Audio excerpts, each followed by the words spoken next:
আপনারা জানেন যে বিগত সময়ে জুলাই গণঅভ্যুত্থানের পরে দায়িত্ব গ্রহণের পর থেকেই যারা জুলাই গণঅভ্যুত্থানে সম্মুখভাবে নেতৃত্ব দিয়েছিল এবং আমাদের সাথে যারা সংশ্লিষ্ট সকলের এক ধরনের ক্যারেক্টার অ্যাসাসিনেশনের প্রক্রিয়া আমরা বিগত 1.5 বছর ধরেই দেখে আসছি এবং এবং আপনারা দেখেছেন যে বিভিন্ন সময়ে অযৌক্তিক এবং বিভিন্নভাবে যে জুলাই গণঅভ্যুত্থানের সমন্বয়কদের এবং যারা আমরা সরকারে ছিলাম তাদের যারা রাজনৈতিক দলে ছিলেন এবং আছেন তাদের ক্যারেক্টার অ্যাসাসিনেশনের চেষ্টা চলে আসছে। সাম্প্রতিক সময়ে যখন দলের পক্ষ থেকে প্রাথমিকভাবে আমাকে ঢাকা দক্ষিণ সিটি কর্পোরেশনের নির্বাচন করার জন্য বলা হলো এবং সেটা মিডিয়ার কাছে গেল, তারপর থেকে আবার নতুন করে এক ধরনের প্রোপাগান্ডা এবং কিছু বিশিষ্ট কিছু নির্দিষ্ট মিডিয়ার মাধ্যমে আমরা দেখতে পাচ্ছি যেটা হচ্ছে অন্তর্বর্তীকালীন সরকারের বিরুদ্ধে হচ্ছে, আমার বিরুদ্ধে হচ্ছে। এবং গতকালকে আমি দেখলাম যে বাংলাদেশ ফাইন্যান্সিয়াল ইন্টেলিজেন্স ইউনিট আমার ব্যাংক হিসাবের তথ্য ব্যাংকগুলোর থেকে তলব করেছেন। আমি খুবই অবাক হলাম যে 56 জনের ব্যাংক হিসাবের তথ্য চাওয়া হয়েছিল এবং যেই মেসেজটি ব্যাংকগুলোতে দেওয়া হয়েছে তথ্য চেয়ে সেই মেসেজেই লেখা আছে যে এটা কনফিডেন্সিয়াল এবং কনফিডেন্সিয়ালি বিএফআই এর কাছে পাঠাতে হবে।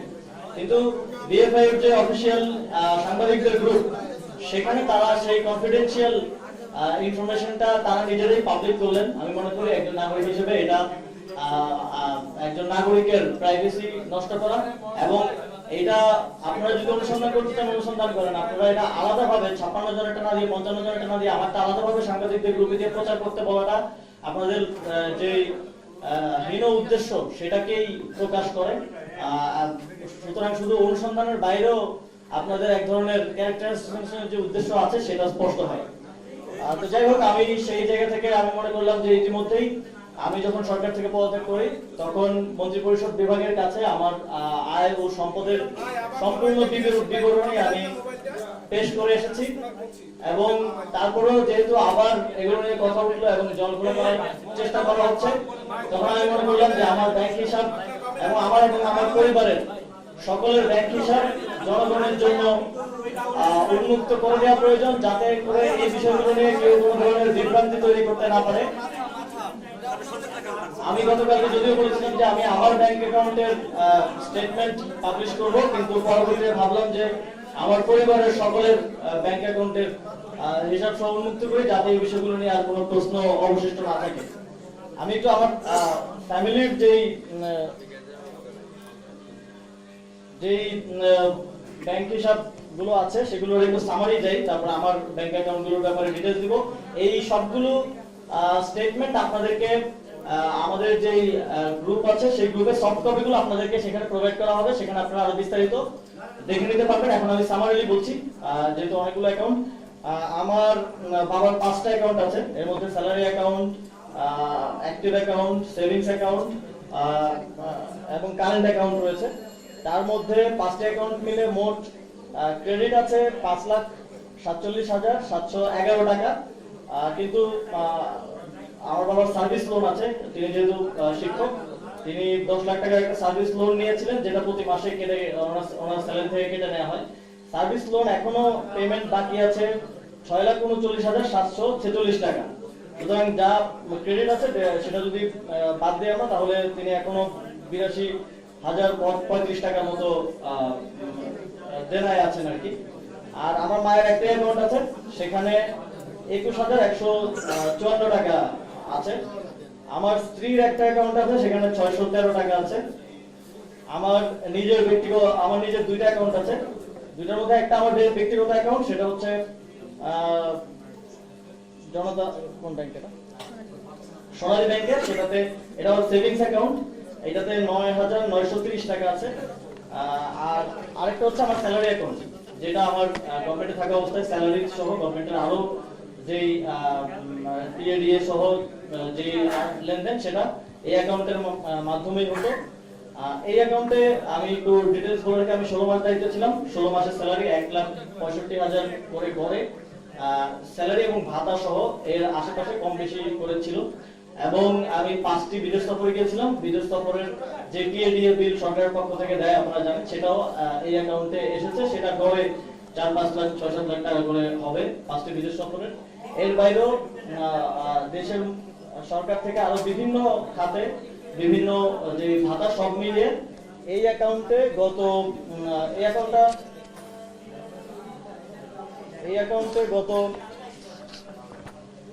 এখন আছে 9,78,626 টাকা।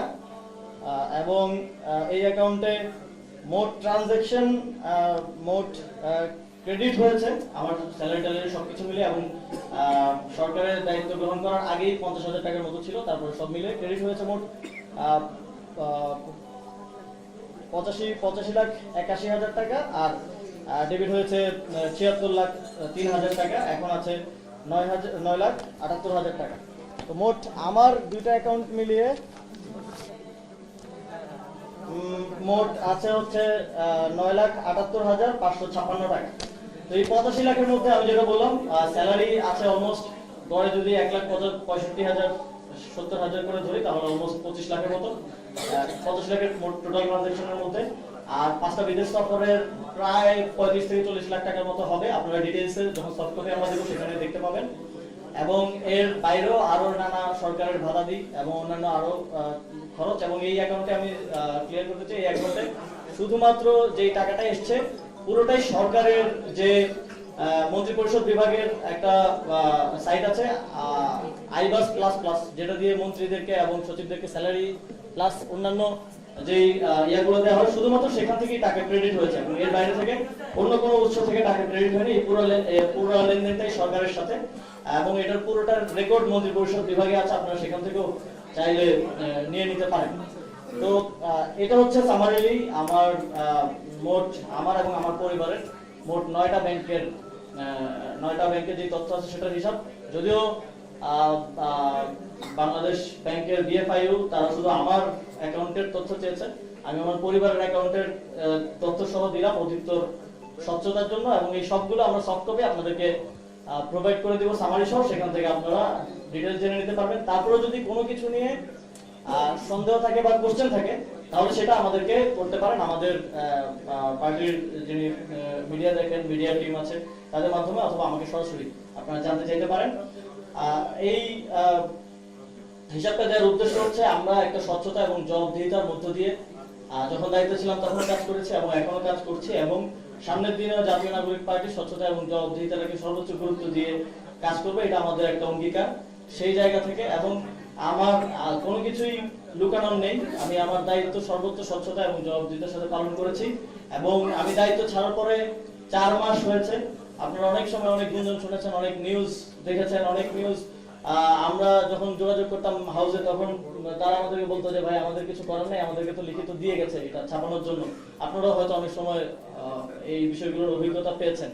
এবং আপনারা দেখেছেন যে গতকালকে আপনারা হয়তো জেনেছেন যে আমাদের জাতীয় নাগরিক পার্টির একজন সাবেক সদস্য গোলাম সালাউদ্দিন তানভীর, তাকে নিয়ে একটা 400 কোটি টাকার বিশাল ন্যারেটিভ এবং এক ধরনের প্রোপাগান্ডা করা হয়েছিল।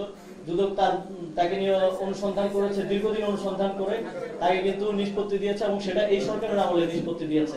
কিন্তু তার যে এবং আমাদের পার্টির যে এই সংশ্লিষ্ট নিউজ এবং প্রোপাগান্ডার কারণে এক ধরনের হেনস্থার শিকার, হ্যারাসমেন্টের শিকার হতে হলো এবং এক ধরনের ইমেজ নষ্ট হলো, এইটার কোনো রিপেমেন্ট বা এই ধরনের কিছু নেই। আর আমার ক্ষেত্রেও ঠিক একই বিষয় ঘটেছে। এবং যারা বিগত সময় সরকারের দায়িত্বে থাকার কারণে বিভিন্ন দায়িত্ব পালনকালে নানাভাবে মনক্ষুণ্ণ হয়েছেন, তারা এই চেষ্টাগুলো করছেন। এবং একটা গোষ্ঠী যারা আওয়ামী লীগ আমাদের গণঅভ্যুত্থানের কারণে দেশ থেকে পালিয়ে যেতে বাধ্য হয়েছে, তারা তো প্রতিনিয়ত লেগেই আছেন। তাদের বিভিন্ন পেজ আছে আপনারা জানেন, এবং বিভিন্ন মিডিয়াতেও তাদের শেয়ার এখনো আছে, তাদের লোকেরা এখনো বসে আছে বিভিন্ন পর্যায়ে। তারা এই ধরনের সূত্রহীন, আমরা দেখি মাঝে মধ্যে যে নিউজগুলো হয় এগুলো ফ্যাক্ট চেকাররা মাঝে মধ্যে ফ্যাক্ট চেক করেন, বা অনেক ফ্যাক্ট চেকিং এজেন্সি আছে বাংলাদেশে, তারা লিখেন এবং কয়েকজন ফ্যাক্ট চেকার এগুলো নিয়ে পোস্টও দিয়েছেন যে কতটা ভিত্তিহীন ভাবে এই অভিযোগগুলো করা হয়। একটা নিউজ দেখলাম যে কিছুদিন আগে $10 বিলিয়ন দুর্নীতির, প্রায় 1,20,000 কোটি টাকা, মানে এত অকাল্পনিক এবং অবাস্তব অভিযোগ দিয়ে জাস্ট ক্যারেক্টার অ্যাসাসিনেশন করা হয়। এবং যাদের কাছে কোনো ধরনের প্রমাণ নেই, কোনো ধরনের লিড নেই, তারা শুধুমাত্র এই অভিযোগ দেওয়ার মাধ্যমে এবং এটা বিভিন্ন প্ল্যাটফর্ম অ্যাডভান্টেজ তাদের থাকার কারণে সেগুলোর মাধ্যমে প্রচারণার মাধ্যমে এক ধরনের ক্যারেক্টার অ্যাসাসিনেশন করার চেষ্টা করেন। এবং এটা শুধু আমি না, যে জুলাই গণঅভ্যুত্থানের যারা অগ্রসারিতে ছিল সকলের বিরুদ্ধে এই ধরনের প্রচেষ্টাগুলো হয়। এই চেষ্টাগুলো হচ্ছে এবং সামনের দিনেও হবে আমি জানি। তবে আমার দিক থেকে আমার স্বচ্ছতা এবং জবাবদিহিতা আমি শতভাগ নিশ্চিত করার চেষ্টা করব, এবং আপনাদের এই বিষয়ে যে কোনো প্রশ্ন থাকলে করতে পারেন।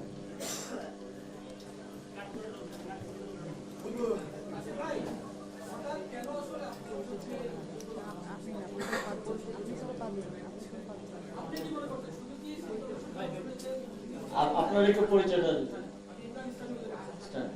জি। আমি আপনারা দেখেছেন আমি পদত্যাগ করেছিলাম। পদত্যাগ করার আগে অনেকে সোশ্যাল মিডিয়ায় বিভিন্ন ভাবে বলছিল যে পদত্যাগ করার পর এটা হবে, এটা হবে, এটা বের হবে, এটা বের হবে। পদত্যাগ করার পর মানুষ আসলে দায়িত্ব গ্রহণ করে সকলের ভালোবাসা নেই, কিন্তু পদত্যাগ করার পর আমি দেখেছি যে অনেকেই পছন্দ করেছেন। আমার বিগত 1.5 বছর 16 মাস আমি দায়িত্ব পালন করেছিলাম, আমার কিছু সফলতা নিয়েও তারা কথা বলেছেন, কিন্তু সেই সময়টাতে এবং আজ পর্যন্ত এই বিষয়গুলো নিয়ে আলোচনা ওঠেনি। ঠিক যখনই মিডিয়ার মাধ্যমে এবং নানাভাবে আমাদের পার্টির যে একটা প্রাথমিক সিদ্ধান্ত, ঢাকা দক্ষিণ সিটি কর্পোরেশন আমাকে মেয়র প্রার্থী হওয়ার বিষয়ে, সেই সিদ্ধান্তটা যখন বাইরে গেল, তখনই এই প্রোপাগান্ডাগুলো আবার নতুন করে শুরু হলো। আবার অনেকে এগুলোতে হাওয়া দেওয়া শুরু করলো, এবং আপনারা দেখছেন কিছু নির্দিষ্ট হাউস থেকে এবং কিছু নির্দিষ্ট মিডিয়া থেকে যাদের মালিকরা প্রশ্নবিদ্ধ, তাদের থেকেই এই ধরনের চেষ্টাগুলো বেশি হচ্ছে। আমি খেয়াল করে দেখেছি যে যেই দায়িত্বশীল যে গণমাধ্যমগুলো আছে তারা কিন্তু এগুলো কভার করছে না, এবং কিছু যেই নির্দিষ্ট যাদের এজেন্ডাই এই গণঅভ্যুত্থানকে প্রশ্নবিদ্ধ করা, এই আইনসিপিকে প্রশ্নবিদ্ধ করা, এবং নানা সময় তারা সেটা করে এসেছেন, এটা করা হচ্ছে। এবং আমরা দেখেছি যে গতকালকে যে ব্যাংক হিসাব তলব করা হয়েছে, সেটা আমরা জানতে পেরেছি যে মোট 56 জনের ব্যাংক হিসাব তলব করা হয়েছে। সেখানে এই সরকারের আরো কয়েকজনের ব্যাংক হিসাব তলব করা হয়েছে, কিন্তু এককভাবে আমারটাই আলাদাভাবে তারা তাদের গ্রুপে দিয়ে প্রচার করতে বললেন।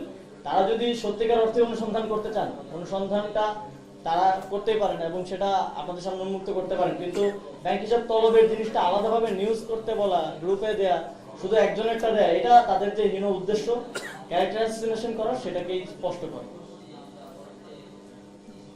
আর কোনো প্রশ্ন?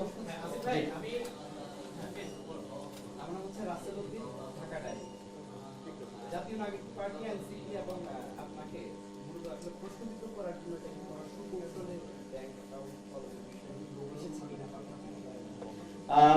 আমি এটা একটু আগেই বললাম যে নির্বাচনের বিষয়টা সামনে আসার পর থেকে এই চেষ্টাটা হচ্ছে, এবং আমি মনে করি কিছু গোষ্ঠী খুব পরিকল্পিতভাবে এটা করছে। তো ব্যাংক অ্যাকাউন্ট তলব করে এক ধরনের রহস্য তৈরি করার চেষ্টা করছে, না জানি কি আছে ব্যাংক অ্যাকাউন্টে। সেজন্য আমি আজকের মধ্যেই 9টা ব্যাংকের স্টেটমেন্ট আমার পুরো ফ্যামিলির, আমি আজকে সারাদিন এটা কালেক্ট করেছি। আমার ফ্যামিলির লোকজন তারা নিজেরা গিয়ে কালেক্ট করে নিয়ে এসেছেন। আমি পুরো বাংলাদেশের জনগণের সামনেই পরিষ্কার করে দিলাম, যাতে করে কোনো সন্দেহ না থাকে। আমার কাছে গুরুত্বপূর্ণ হচ্ছে আমার দেশের মানুষ, যাদের জন্য আমরা জুলাই গণঅভ্যুত্থান করেছি, যাদের জন্য আমরা দেশের জন্য কাজ করার জন্য রাজনীতিতে জড়িয়েছি, তাদের কাছে পরিষ্কার থাকা। কোন রাজনৈতিক উদ্দেশ্য প্রণোদিত ভাবে কিংবা কোন মিডিয়া বা কোন এস্টাবলিশমেন্ট কি করছে, তাদের কাছে পরিষ্কার হওয়ার থেকে আমার কাছে বেশি গুরুত্বপূর্ণ আমার মানুষের কাছে ক্লিয়ার থাকা। এবং বাংলাদেশের মানুষ এগুলো খুব ভালো করে জানে যে কিভাবে ন্যারেটিভ বিল্ডিং করা হয় বাংলাদেশে। এদেশেই পুরো মিডিয়া এস্টাবলিশমেন্টের মাধ্যমে এবং বিভিন্ন এজেন্সির মাধ্যমে আপনারা জানেন যে বেগম খালেদা জিয়াকেও এতিমের টাকা মেরে খাওয়ার উপাধি দিয়ে জেলে রাখা হয়েছিল। এদেশে এগুলো সম্ভব, কিন্তু বাংলাদেশের মানুষ জানে যে সেটা মিথ্যা ছিল এবং সেই ন্যারেটিভ সাকসেসফুল হয় না এই দেশে। সুতরাং আমার কাছে গুরুত্বপূর্ণ হচ্ছে আমার দেশের জনগণ, যাদের জন্য আমরা কাজ করি, তাদের কাছে পরিষ্কার থাকা। সেজন্যই আজকের এই সংবাদ সম্মেলন। আসিফ ভাই, আমি আদনান বলছিলাম চুয়াত্তরে কাজ করি। আপনি মন্ত্রণালয়ের দায়িত্ব থাকাকালীন সময়ে শুধুমাত্র ঢাকা উত্তর সিটি কর্পোরেশনের যে টেন্ডারগুলো আহ্বান করা হয়েছে, সেই টেন্ডারগুলোতে আমরা দেখেছিলাম ক্রয় নীতিকে ফলো করা হয়নি। বিশেষ করে পিপিআর যে আইন আছে, সেই আইনকে ফলো না করে যারা পি ছিলেন, প্রফেশনাল এন্টিটি যারা ছিলেন, তারা তাদের পছন্দ মতো ঠিকাদারদের কাজ দিয়েছিলেন। এক্ষেত্রে অনেক ঠিকাদারের অভিযোগ আছে টোটাল কমিশনের বিনিময়ে এই কাজগুলো দেওয়া হয়েছে। তো এই অভিযোগটির বিষয়ে আপনি কি বলবেন? এটা তো সিটি কর্পোরেশনের বিষয়, সেখানে সম্পূর্ণ একটা আলাদা বডি আছে, তারা কাজ করেন। এবং আপনারা জানেন যে সিটি কর্পোরেশন যথেষ্ট স্বায়ত্তশাসন ভোগ করে এবং এই বিষয়গুলোর ক্ষেত্রে চূড়ান্ত সিদ্ধান্তটা তারাই নেয়। এক্ষেত্রে আপনারা যদি মন্ত্রণালয়ের স্ট্রাকচার সচিবালয়ে যারা কাজ করেছেন তারা জানেন যে এক্ষেত্রে মন্ত্রণালয়ের খুব কম বিষয়ে বলার থাকে। আমরা সরকারের সাথে সেই সময় যখন অভিযোগ উঠেছে এই বিষয়গুলো নিয়ে কথা বলেছি, সরকারও উচ্চ পর্যায়ে থেকে এই বিষয়গুলো নিয়ে তারা কাজ করেছে এবং কাজ করে তারা সেরকম কিছু পায়নি। যেহেতু এটা ইজিপিতে থাকে, এটা তো মানে চলে যাওয়ার অথবা লুকানোর কোনো বিষয় থাকে না। যেহেতু ইজিপিতে যেটা যিনি বিল করছেন তিনি যেটা সাবমিট করছেন সেটা যদি থেকে যাচ্ছে, এই ক্ষেত্রে তদন্ত করলে তো খুব সহজে বের হয়ে যাওয়ার কথা। যদি হ্যাঁ, অবশ্যই এই বিষয়গুলো নিয়ে যে বিষয়গুলো নিয়ে প্রশ্ন সেগুলো তদন্ত হতে পারে এবং ইজিপিটা আপনি যেভাবে বললেন, ইজিপিটা খুব স্বচ্ছ প্রক্রিয়ার মধ্য দিয়ে হয় এবং এটা খুব ভিজুয়ালি দেখা যায় যে কোন প্রক্রিয়া হয়েছে, কে কোথায় পজিশন ছিল, কাকে দেওয়া হয়েছে, কাকে দেওয়া হয়নি। সেটা যে কেউ এখন নতুন সরকার আছে তারাও খুলে দেখতে পারে যে কি অবস্থায় কিভাবে দেওয়া হয়েছে। আর কোনো প্রশ্ন? যে ঠিকাদাররা কাজ পেয়েছে তাদের বিরুদ্ধে অভিযোগ হচ্ছে, তাদের যে ক্রাইটেরিয়া আছে সিমিলার ওয়ার্ক থেকে শুরু করে। আচ্ছা ভাই, এটা আমার সাথে সংশ্লিষ্ট না। আপনি যদি আমার যে মন্ত্রণালয়, আমি বলি ইউনিয়ন পরিষদে কোথায় কি দুর্নীতি হয়েছে এটাতে যদি আপনি ওইখানে বসে থাকা, আমি একটু বলি ইউনিয়ন পরিষদে যদি কোথাও দুর্নীতি হয় তাহলে যদি আপনি এটার জন্য বলেন মির্জা ফখরুল ইসলাম আলমগীর দায়ী, আজকে যদি আমি এখানে বসে বলি আপনিও হাসবেন আমার উপর, তাই না? তো যেটা যেই কর্তৃপক্ষ সেই কর্তৃপক্ষের সাথে এবং সেই কর্তৃপক্ষের ব্যাপারে কথা বললে সুবিধা হয়। যে কর্তৃপক্ষ সেটা দিয়েছে তার সাথে কথা বললে সুবিধা হয়। যেটা আমার দায়িত্বে থাকাকালীন আমার হাত থেকে গিয়েছে সেটা নিয়ে আমাকে প্রশ্ন করতে পারেন, কোনো সমস্যা নেই। Thank you.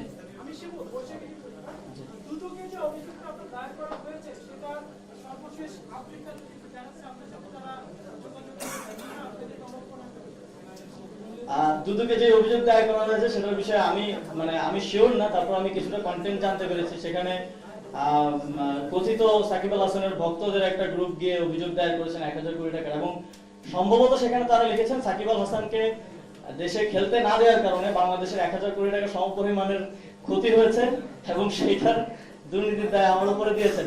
সুতরাং এটা নিয়ে আমার মনে হয় না আর কোনো কিছু এটা আমলে নেওয়ার কোনো সুযোগ আছে বলে আমার মনে হয় না। যেহেতু আমি সরকারের দায়িত্বে ছিলাম, এই ধরনের অভিযোগ আপনারাও জানেন যে নানা ধরনের অভিযোগ আসে এবং ক্রাইটেরিয়া থাকে যে কোন অভিযোগটা আমলে নেওয়া হবে এবং কোনটার ক্রেডিবিলিটি কতটুকু, এবং কাউকে খেলতে না দেওয়ার কারণে ওনারা ধারণা করছেন যে দেশের 1000 কোটি টাকার মতো ক্ষতি হয়েছে। সেটা কিভাবে আমার দুর্নীতি হয়, আবার সেটা নিয়ে গণমাধ্যমও এক ধরনের দেখলাম যে আসিফ মাহমুদের বিরুদ্ধে 1000 কোটি টাকার দুর্নীতির অভিযোগ, এই ধরনের একটা শিরোনাম হয়। এটা খুবই সন্দেহজনক যে এটা কারা করছে, কিভাবে করছে। এবং আমার আপনাদের প্রতি আহ্বান থাকবে, আপনারা তো মাঠ পর্যায়ে কাজ করেন, বিশেষ করে আপনাদের হাউসে যারা নীতি নির্ধারক আছেন তাদের প্রতি আহ্বান থাকবে, সংবাদপত্রের স্বাধীনতার জন্য আমরা সবসময় কথা বলেছি, কিন্তু একই সাথে সংবাদপত্রকে দায়িত্বশীল হতে হবে। একটা নিউজ করার ক্ষেত্রে সেটা ক্রেডিবিলিটি কতটুকু আছে এবং সেটাতে দুই পক্ষের কথাই শোনা হচ্ছে কিনা, এই বিষয়গুলো নিশ্চিত করা প্রয়োজন। আমরা যখন দেখি আমাদের যারা ফ্রিল্যান্সার ফ্যাক্ট চেকাররা আছেন তারা সমানে সংবাদ মাধ্যমের বিরুদ্ধে কথা বলতে বাধ্য হন যে সংবাদ মাধ্যমের এই নিউজগুলোর কোনো ক্রেডিবিলিটি নেই, হাওয়া থেকে বা সূত্র মতে বা গোপন সূত্রে এই ধরনের নাম দিয়ে এবং দ্বিতীয় পক্ষের কোনো বক্তব্য না নিয়ে নিউজ করা হয়, তখন আমাদেরও কষ্ট লাগে যে বাংলাদেশের সংবাদ মাধ্যমের যে স্ট্যান্ডার্ড সেটা অনেক নিচের দিকে নেমে যাচ্ছে। ফলে আমার আহ্বান থাকবে যে সংবাদ প্রকাশের ক্ষেত্রে আরো বস্তুনিষ্ঠতা নিশ্চিত করা। এবং আমি দেখলাম যে 71 টিভির একজন সাংবাদিক তিনি পোস্ট করেছেন, তিনি প্রাইমারি ইনভেস্টিগেশন নিয়ে কাজ করেন, তাকে প্রায় প্রতিদিন কেউ না কেউ ক্ষমতাসীন কিংবা অনেক প্রভাবশালী লোকজন বলে যে আসিফ মাহমুদের বিরুদ্ধে একটা ক্রাইম রিপোর্ট করেন, কিন্তু তিনি নিজেই বলছেন তাকে কেউ কোনো লিড কিংবা কোনো প্রমাণ সরবরাহ করতে পারে না। সুতরাং এই চেষ্টাটা আছে, বিভিন্ন জায়গা থেকে আছে যে আসিফ মাহমুদের বিরুদ্ধে রিপোর্ট করা, বিভিন্ন মিডিয়াকে বিভিন্ন পেজকে নক দিয়ে পোস্ট করানো, এই ধরনের চেষ্টাগুলো আছে এবং সামনের দিনেও হবে। আমাদের আহ্বান থাকবে যে সংবাদ মাধ্যম এগুলো প্রকাশ করার ক্ষেত্রে আরো বস্তুনিষ্ঠতার পরিচয় দেবে। Thank you. আসসালামু আলাইকুম। আমরা সফট কপিটা আপনাদেরকে দিয়ে দেব।